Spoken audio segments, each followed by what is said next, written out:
Hello everyone, I am Anuj. I am preparing for banking exam. Let's do it together. तो आज मैंने यहाँ पे आज 14 अगस्त है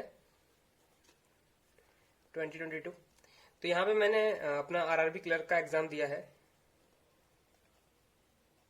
क्लर्क का एग्जाम दिया फर्स्ट शिफ्ट का। ठीक है,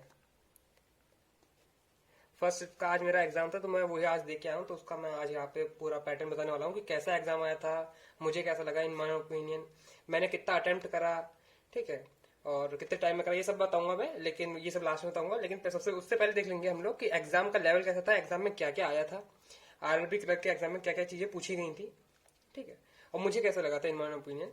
तो सबसे पहले रीजनिंग सेक्शन जो मैंने अटेम्प्ट करा था, आप देख सकते हो यहाँ पे इजी लेवल था वो, मुझे तो काफी इजी लेवल लगा। ठीक, और तो सबसे पहले ही फर्स्ट क्वेश्चन से इनक्वालिटी चालू हो गई थी, है ना। उसके बाद चाइनीज कोडिंग, उसके बाद चाइनीज कोडिंग आई थी डायरेक्ट। चाइनीज कोडिंग के साथ तीन तीन क्वेश्चन आए, 3 या 4, अब मुझे याद नहीं आ रहा है कितना आया था। ठीक, एक एक क्वेश्चन, एक एक वर्ड कोड पूछे गए थे। एक बार कोड पूछ लिया, एक बार वर्ड पूछ लिया, एक बार दो दो वर्ड पूछ लिए, एक बार सेंटेंस में एक वर्ड का यूज करके उसका कोड पूछ लिया। ठीक, नेक्स्ट लाइन में, है ना। ऐसे करके जो होता है वो मैंने ये सारे एलिमिनेशन मेथड से यूज करा है, जैसे मैं करता हूँ यूजली। ठीक है, वीडियो पढ़ी है आपने, देख रखी होगी कि चाइनीज कोडिंग को मैं एलिमिनेशन मेथड से कैसे सॉल्व करता हूँ। ठीक है, तो मैंने ये जल्दी जल्दी ये कर लिए। बाकी उसके बाद सब ज्यादा लोगों को उनका इंटरफेस जो होता है आईपीएस आरआरबी जो भी ये लोग एग्जाम कंडक्ट करवाते हैं, तो इंटरफेस थोड़ा सा समझ में आता नहीं है, क्योंकि वो थोड़ा सा जूम जूम वाला होता है। ठीक, तो उसके बारे में मैं बता दूंगा कि कैसे करना है, उसके लिए मतलब घर में बैठ के उसे एक्सपीरियंस कैसे कर सकते हो आप लोग। पजल फर्स्ट पजल जो आई थी वो 2 पैरेलल रोज की थी, कुछ ऐसे करके उसका आंसर था। अब मुझे इतना ही याद है। आप लोग अगर किसी ने फर्स्ट शिफ्ट का एग्जाम दिया 14 अगस्त का, तो बता देना कमेंट बॉक्स में कि आंसर क्या है। जहां तक मुझे याद आ रहा है वो ऐसे ही था, DACB, ऊपर QS, और यहाँ पे P और R करके कुछ था, या फिर अब मुझे याद नहीं आ रहा इतना, लेकिन यही बन रहा था। दो पॉसिबिलिटी बन रही थी, लेकिन इस वाली पॉसिबिलिटी में चीजें फिट बैठ रही थी, है ना। एक क्वेश्चन इसमें ये मुझे अभी तक याद है कि ए के लेफ्ट में जितने लोग बैठे हैं, उतने उतने ही लोग डैश के राइट में बैठे हैं। तो डैश के राइट में ऑप्शन दे रखे थे, तो एस आपका राइट आंसर उसमें मैंने मार्क करके आया हूँ, क्योंकि एस के राइट में उतने लोग बैठे हैं, ए के राइट में उतने लोग बैठे हैं। अगर उसमें सी होता है, एस और सी, तो इधर और वाला केस लग जाता, क्योंकि सी भी मतलब राइट आंसर हो सकता है। ठीक, ऐसा था नहीं, लेकिन ऐसी आंसर था हमारा। तो ये वाला क्वेश्चन मुझे कुछ याद है, तो इसलिए मैं बता रहा हूँ आपको। बाकी कंपेयर वाला क्वेश्चन था, क्यू के साथ सी है, एस के साथ एस के साथ भी सी है, फिर इधर मतलब एक एक छोड़ के ऐसे ऐसे करके था डायगनली, है ना। एक कोई अलग था, तो 5 आउट ऑफ में से कोई 4 सिमिलर थे, एक जो अनसिमिलर था उसको आपको अलग करना था। ठीक, तो ये ठीक ठाक था, मतलब पजल, ये पजल सिर्फ 3 लाइन की थी। ठीक, और 3 लाइन भी मैं कंप्लीट नहीं कहूंगा, पहले की 2 लाइन कंप्लीट थी, लास्ट में बस इतना सा इंफॉर्मेशन लिखा था। ये पैरेलल वाली पजल मैं बता रहा हूँ। बहुत ही इजी लेवल का पजल जो था, आप ऐसे ही बना सकते हो। और 8 ही लोग बैठे थे, आप देख सकते हो 8 पीपल की पजल है यहाँ पे। फिर आते हैं न्यूमेरिक सीरीज आई थी, ऑड और इवन नंबर जो न्यूमेरिक सीरीज आती है वो आई थी। और वो ज्यादा डिफिकल्ट नहीं आई थी, उसमें क्वेश्चन बहुत इजी इजी पूछे गए थे। पूछा गया था कि ऑड नंबर काउंट करके बताओ जो राइट हैंड से एक थर्ड नंबर पे जो बैठा है, लेफ्ट हैंड से सॉरी, ठीक, उसके बीच में, और इधर से 6th नंबर पे जो बैठा है उसके बीच में कितने ऑड नंबर आ रहे हैं, वो काउंट करके बताओ। ऐसे क्वेश्चन आए थे ऑड इवन वाले में। ठीक, इसमें तो ऐसा क्वेश्चन भी नहीं आया था, मुझे ध्यान भी नहीं आ रहा है कि ऑड नंबर को कौन फॉलो कर रहा है, कौन इमिडिएट कर रहा है, ऐसा क्वेश्चन भी नहीं आया था। बहुत ही इजी क्वेश्चन बस पुटअप करे गए थे। ठीक, तो ये आए थे 2 3 4 क्वेश्चन आए थे, शायद इसके 4 क्वेश्चन आए थे। उसके बाद पजल आई थी एक और, अनसर्टेन पीपल की पजल आई थी। सब लोग नॉट फेस कर रहे हैं, ठीक, उसमें शायद 14 बन रहा था मुझे। अब मुझे ये ध्यान नहीं आ रहा कि ये पजल आई भी थी कि नहीं आई थी, क्योंकि मॉक टेस्ट भी मैं सुबह लगा गया था, कल रात को भी लगाया था, तो ऐसी पजल 3 हर मॉक टेस्ट में आई। तो मुझे याद आ रहा है कि इस मॉक टेस्ट में आई थी कि नहीं आई थी, कोई मुझे कमेंट बॉक्स में बता देना कि अगर नहीं आई होगी तो। लेकिन 14 आंसर उसका बन रहा था, ठीक है, जहां तक मुझे याद है, नहीं तो 22। अब यही याद नहीं आ रहा कि आया था कि नहीं आया था। ठीक है, तो ये वाली पजल हो गई, ये न्यूमेरिक सीरीज हो गई। डायरेक्शन कुछ ऐसा बन रहा था, स्वास्थ्य बन रहा था। डायरेक्शन भी बहुत इजी आया था, हर लाइन एक दूसरे से कनेक्टेड थी। ठीक, ज्यादा मेहनत करनी नहीं पड़ रही थी। पजल आई थी मंथ और डेट वाली। ठीक, जुलाई अगस्त सितंबर थे, और एक इवन नंबर एक और नंबर डेट थी। बहुत ही इजी, 6 लोग बैठे थे। ठीक है, जैसा कि क्लर्क के लेवल में पिछले एग्जाम में भी आया था। और ये पजल शायद मतलब हर डेज पे आ चुकी है। 13 नंबर वाली जो एग्जाम हुआ है उसमें भी किसी एक शिफ्ट में आई है, 7th वाले में भी एग्जाम में भी आई थी, और ये इस वाले मतलब आज के दिन भी आई है ये पजल। ठीक, एक वीक वाली पजल आई थी, मंडे से संडे तक कुछ लोग बैठे या फिर उनका कुछ है, ऐसे करके एक पजल आई थी। ये भी बहुत ही इजी लेवल की थी। ठीक, उससे इजी लेवल तो यही थी, मंथ और डेट वाली। उसके बाद आया था एक न्यूमेरिक डिजिट आया था, जिसमें इवन में +1 करना था, ऑड में -2 करना था, है ना। उसके ट्वाइस बताने थे कि मतलब नंबर दोबारा अपेयर हो रहे हैं। ठीक, एक वर्ड आया था कॉपीराइट था शायद, तो ध्यान नहीं है, कॉपीराइट था। उसका आपको अल्फाबेटिक ऑर्डर में लिखना था इसको, उसका बताना था कौन से वर्ड अनचेंज हो रहे थे। तो मेरे हिसाब से सी राइट आंसर था, क्योंकि सी चेंज नहीं हो रहा था, बाकी सब चेंज हो गए थे। एक वर्ड और बैकवर्ड और फॉरवर्ड करना था, शायद आर्कचीज था या फिर आर्काइव या फिर ऐसी कुछ करते था, ये नाम से था।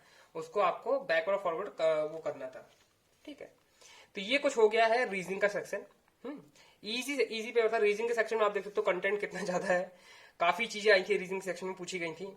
और सिलॉक्स भी थे, सॉरी मैंने सिलॉक्स लिखना भूल गया हूँ यहाँ पे, लेकिन सिलॉक्स भी थे, अभी याद आया जस्ट।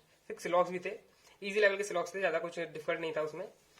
अब आते हैं कॉन्ट सेक्शन में। आते हैं कॉन्ट सेक्शन में, मुझे थोड़ा सा कैलकुलेटेड लगा DI, इसके अलावा कुछ और कैलकुलेटेड नहीं था। और यही क्वेश्चन उससे पहले उन्होंने फेंक दिया, 2-3 क्वेश्चन फेंके उसने अर्थमेटिक के।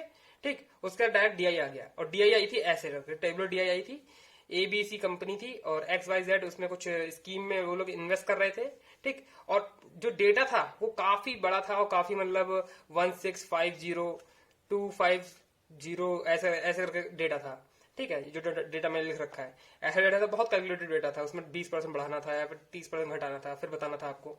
तो इसके मैंने पहले तो 3 क्वेश्चन छोड़ दिए, फिर मतलब जितने क्वेश्चन हुए वो मैंने 3 क्वेश्चन मैंने छोड़ दिए, उसको मैं बाद में करूंगा, ऐसा मैंने सोच लिया था। उसके बाद फिर इस कैलकुलेटेड DI के बाद फिर आया सिंप्लीफिकेशन, और फिर वो रुका ही नहीं। सिंप्लीफिकेशन चलता ही गया, चलता ही गया, चलता ही गया, जब तक वो लाइन वाली DI नहीं आ गई। एक लाइन ग्राफ भी था, ऐसे करके पॉइंट था। ठीक है, लाइन ग्राफ भी था। ये तो लाइन ग्राफ बहुत ही इजी था, उसमें बस रेशियो पूछा था, कितना परसेंट कितना ज्यादा है पूछा था। ठीक है, गैप पूछा था किसी में, है ना। तो ये DI तो काफी इजी थी, इजी लेवल DI थी। सिंप्लीफिकेशन तो बहुत ही इजी थे। सिंप्लीफिकेशन में एक क्वेश्चन याद आ रहा है अभी भी, तो उसको मैं डबल चेक कर रहा था, इसलिए शायद 12 का स्क्वायर था +23 इंटू 7, हाँ इंटू 7। तो ऐसा करके कुछ क्वेश्चन था। 144 प्लस 21 161। ठीक, 144 में ऐड करा तो ये 5, 305 ऑप्शन था, ये यही ऑप्शन था शायद। ठीक, जिस इसने पेपर दिया है, पेपर में ऊपर नीचे होता भी रहता है। ठीक है, तो ऐसा कर ये आंसर आ रहा था। ये ऐसे ऐसे करके मतलब क्वेश्चन आए थे। अब मैं बता रहा हूँ क्वेश्चन का लेवल कैसा था। ठीक, सिंप्लीफिकेशन बहुत सारे थे, तो इसमें आप देख सकते हो कंटेंट बहुत कम था। क्वाड्रेटिक नहीं पूछी गई हमसे यहाँ पे, अर्थमेटिक थी, और 2 DI पूछी गई थी। उसका सिंप्लीफिकेशन के साथ मेरे ख्याल से 15 क्वेश्चन थे, मतलब काफी ज्यादा क्वेश्चन थे सिंप्लीफिकेशन के। रॉन्ग नंबर सीरीज आई थी, वो मतलब देखते ही ऐसा लग रहा था नहीं कर सकते हम तो, है ना, क्योंकि उसमें डेटा ही ऐसा दे रखा था, बड़े बड़े डेटा जा रहे थे। 8 से 100 जा रहा था, 100 से फिर 200 जा रहा था, 200 से 700 जा रहा था। होता नहीं है कि हम लोग पहले देखते हैं क्वेश्चन कर पाएंगे नहीं कर पाएंगे, पहले जज कर लेते हैं ना कि नहीं कर पाएंगे, फिर स्किप कर देते हैं, फिर ऐसे ही डेटा दे रखा था हमको, ऐसे करके हॉरिजॉन्टल लाइन से ऐसे करके खिसकाना था। वो चीज मैंने नहीं करी थी, तो मैंने 3-4 क्वेश्चन इसके भी छोड़ दिए थे रॉन्ग नंबर के, पहले बता रहा हूँ। उसके बाद फिर मैं अर्थमेटिक पे मूव ऑन करा था। अर्थमेटिक में भी क्वेश्चन इजी क्वेश्चन आए थे। एक तो क्वेश्चन मुझे अभी भी ध्यान है, शायद कुछ मिक्सचर दे रखा था 120 का दे रखा था, फिर कितने दे रखा था, रेशियो दे रखा था, उनका रेशियो भी दे रखा था, और उसका डिफरेंस निकालना था आपको इन लीटर्स। तो वो बहुत इजी क्वेश्चन था। ठीक, क्वेश्चन सारे इजी आए थे। एक कॉस्ट वाला आया था, थोड़ा सा मुझे ट्रिकी लगा था। वो ट्रिकी क्या लगा था मुझे उस टाइम पे बिल्कुल ध्यान ही नहीं आया कि क्या है। 560 दे रखा था, उसका कॉस्ट प्राइस दे रखा था, उस पर 10% का डिस्काउंट भी मिल रहा था। ठीक है, 10% का डिस्काउंट मिल रहा था। ठीक, ये सब कर लोगे आप, 504 आ जाएगा इसका आंसर शायद, देख लेना यही आएगा शायद, हाँ 504 आ जाएगा आंसर। उसके बाद आपको 25% इस पे लिख रखा था क्वेश्चन के आगे, 25% टैक्स उसको देना है। टैक्स देना है, तो मैं ये ज्यादा दिमाग लगा नहीं पा रहा हूं। मैं पता क्या कर रहा था, बार बार 560 9/10 25%, 1/4 1/4। अब मैं इसको सॉल्व कर रहा था, आंसर पॉइंट में भी आ रहा था, उससे भी और कम आ रहा था, ऑप्शन भी मैच नहीं हो रहे थे, तो मैं थोड़ा सा घबरा गया था। लेकिन फिर 25% टैक्स देना है, तो वो भी डिस्काउंट वाले अमाउंट पे, तो इसका 25% निकाल के 1/4 निकाल कर, जो भी आएगा 1/4 निकाल कर इसी में प्लस करना था, तो 630 कुछ आंसर आ रहा था। ठीक है, तो ऐसा करके आए थे अर्थमेटिक, ज्यादा मतलब डिफिकल्ट नहीं आए थे। ये है कि थोड़ा सा क्वेश्चन अलग था यहाँ पे। 25% आपने कभी देखा नहीं होगा कि टैक्स भी देना पड़ता है, या फिर टैक्स वाला कोई कॉन्सेप्ट आ गया था इसमें, है ना। बाकी उसके बाद फिर मैं रॉन्ग नंबर सीरीज पे आया था, तो एक रॉन्ग नंबर सीरीज थी कि 1500 से 1500 कुछ जा रहा था, ये 1 into 1 हो रहा था, फिर into 2+1 into 3+1 into 4+1 into 5+1 into 6+1, ऐसे करके मतलब ये डिफरेंस था उनका, या फिर उनका पैटर्न था।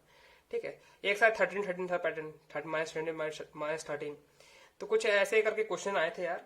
और काफी मतलब ये चीज तो मुझे देख के काफी डर लगा था रॉन्ग नंबर सीरीज, क्योंकि मैं मिसिंग नंबर का सोच रहा था।